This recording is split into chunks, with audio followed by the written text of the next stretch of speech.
Here's a way for you to never space out again whenever you're going live on Facebook. So this is a fear that a lot of people have, and there's actually a very simple 3-step process to never forget where you're at when you go on Facebook Live. Number one, you want to have an intro, okay? And then number two, you want to break up your talk into 3 different sections. So it's just simple, 1, 2, 3. Human beings can remember 3 to 7 numbers pretty easily.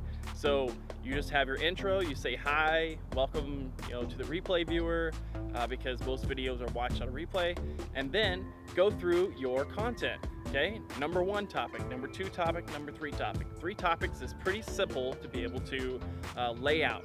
And then number 3 is the conclusion. So you have intro, the body, which is broken into 3 different sections, and then 3, the conclusion.